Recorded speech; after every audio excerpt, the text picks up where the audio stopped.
বাংলাদেশের রাজনীতিক অঙ্গনে নীরবে কিন্তু অত্যন্ত শক্তিশালীভাবে উঠে আসছেন এক ব্যতিক্রমধর্মী রাজনীতিক চরিত্র, পীর সাহেব চরমোনাই, যার আনুষ্ঠানিক নাম মুফতি সৈয়দ রেজাউল করিম।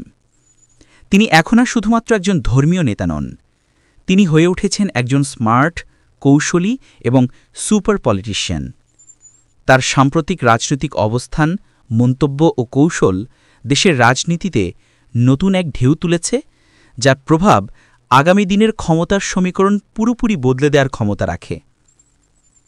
ইসলামী আন্দোলন বাংলাদেশ, এই দলকে অনেকেই এখন রাজনীতির সবচেয়ে পরিশুদ্ধ ও পরিশালিত ধারা হিসেবে দেখছেন। পীর সাহেব চরমোনাইয়ের রাজনীতি ঠিক সেই চেনা ক্ষমতালোভী রাজনীতি নয়। এটা হলো কখন কার উপর চাপ দিতে হবে, কখন খোঁচা দিতে হবে, আবার কখন সমর্থন জানাতে হবে, সব কিছু তিনি করেন চরম হিসাব করে।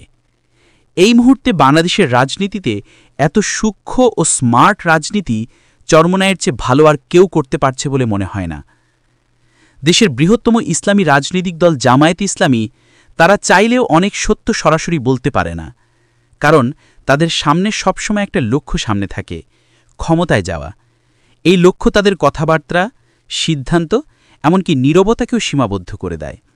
কিন্তু চরমোনাই রাজনীতিতে এই বাধ্যবাধকতা নেই, কারণ তারা এখনও নিজেদের ক্ষমতায় যাওয়ার প্রধান দাবিদার দল হিসেবে দাঁড় করায়নি। ফলে তারা অনেক কথাই খোলামেলাভাবে বলতে পারে, যা অন্য বড় দলগুলো প্রকাশ্যে বলতে ভয় পায়। এটাই পীর সাহেব চরমোনাইয়ের সবচেয়ে বড় রাজনৈতিক শক্তি। পীর সাহেব চরমোনাই সম্পর্কে সবচেয়ে বড় কথা হল, তার ব্যক্তিগত চরিত্র নিয়ে আজ পর্যন্ত বড় কোনো প্রশ্ন ওঠেনি। তিনি নির্লোভ, নিরহংকারী, সাদাসিধে এবং অত্যন্ত জনবান্ধব একজন মানুষ। তার মুখের কথা, ভঙ্গি, আচরণ সবকিছুর মধ্যেই এক ধরনের অকৃত্রিম মায়া আছে, যা মানুষকে সহজেই আকৃষ্ট করে। তিনি পুরোপুরি অর্গানিক একজন নেতা, কোনো কৃত্রিমতা নেই, কোনো নাটক নেই, কোনো অহংকার নেই। মানুষ তাকে দেখলে মনে হয় এই মানুষটা যেন বহুদিনের চেনা আপন কেউ। সবচেয়ে বিস্ময়কর বিষয় হল, পীর সাহেব চরমোনাই সম্ভবত কখনোই এমপি হবেন না, মন্ত্রী হবেন না, কিংবা রাষ্ট্রক্ষমতার কোনো পদ গ্রহণ করবেন না। তিনি পীর হিসেবেই থাকতে চান, সবার অভিভাবক হিসেবেই থাকতে চান। এটাকে বলা যায় গার্ডিয়ান অফ অল পলিটিক্স। তিনি নিজে কোনো ক্যান্ডিডেট নন, কিন্তু তিনি সবাইকে নিয়ন্ত্রণ করেন। এর চেয়ে বড় ক্ষমতা রাজনীতিতে আর কিছু হতে পারে? যার ওপর পীর সাহেব চরমোনাই নজর দেন, তার রাজনৈতিক ভবিষ্যৎ যে বিপদের মুখে পড়ে তা এর আগেও দেখা গেছে। এখন সেই নজর পড়েছে বিএনপির উপর। পীর সাহেব চরমোনাই এমন এক বক্তব্য দিয়েছেন, যা দেশের রাজনৈতিক মহলে তোলপাড় সৃষ্টি করেছে। তিনি বলেছেন, যারা এতদিন নির্বাচন চাইছিল, তারাই এখন নির্বাচন পেছানোর ষড়যন্ত্র করছে। এই বক্তব্য সরাসরি গিয়ে পড়ে বিএনপির ঘাড়ে, কারণ এখন একটাই দল আছে যারা প্রকাশ্যে নির্বাচন চাওয়ার কথা বলে, কিন্তু নানা অজুহাতে সময় পিছাতে চায়, আর সেটি হল বিএনপি।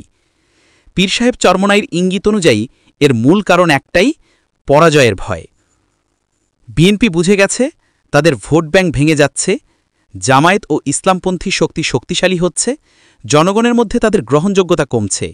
তাই তারা চায় পেছনের দরজা দিয়ে 111 টাইপ কোনো পরিস্থিতি তৈরি করে ক্ষমতায় যেতে। কিন্তু পীর সাহেব চরমোনাই যখন এই বিষয়টি প্রকাশ্যের সামনে আনলেন, তখন এই ষড়যন্ত্র ধরা পড়ে গেল। পীর সাহেব চরমোনাই খুব স্পষ্ট ভাষায় বলেছেন, দেশের মানুষ আর মিথ্যাবাদী, দুর্নীতিবাজ ও অযোগ্য কাউকে ক্ষমতায় দেখতে চায় না। প্রশ্ন হল, মিথ্যাবাদীর ও দুর্নীতিবাজ কারা? উত্তরটা বাংলাদেশের মানুষ বহু আগেই জানে, আওয়ামী লীগ, বিএনপি। চরমোনাইয়ের বক্তব্য অনুযায়ী বিএনপি ইসলামের পক্ষের শক্তি নয়, বরং ইসলামের বিপক্ষে শক্তি। এই বক্তব্য ইসলামপন্থী ভোট ব্যাংকে গভীর প্রভাব ফেলবে। এটা বিএনপির জন্য একটি রাজনৈতিক মৃত্যুঘণ্টা বললেও ভুল হবে না। বাংলাদেশে ইসলামী ভোট একটি বিশাল শক্তি, আর এই ভোট যদি পুরোপুরি চরমোনাই, ইসলামী আন্দোলন এবং ইসলামপন্থী শক্তির দিকে চলে যায়, তাহলে বিএনপি রাজনৈতিকভাবে প্রান্তিক দল হয়ে যাবে। পীর সাহেব চরমোনাই এখন আর শুধু একজন পীর নন, তিনি একজন রাজনৈতিক কৌশলী, একজন কৌশলগত বিশ্লেষক, একজন নীরব পাওয়ার ব্রোকার এবং বাংলাদেশের নতুন সুপার পলিটিশিয়ান। তার প্রতিটি বক্তব্য এখন রাজনীতিতে ঢেউ তোলে, তার প্রতিটি অবস্থান ক্ষমতার সমীকরণ বদলে দেয়। বিএনপিকে ঘিরে তার সাম্প্রতিক মন্তব্য আগামী দিনের রাজনৈতিক গতিপথ নির্ধারণে বড় ভূমিকা রাখবে, এটা এখন প্রায় নিশ্চিত। দর্শক, পরবর্তী আপডেট পেতে থাকুন।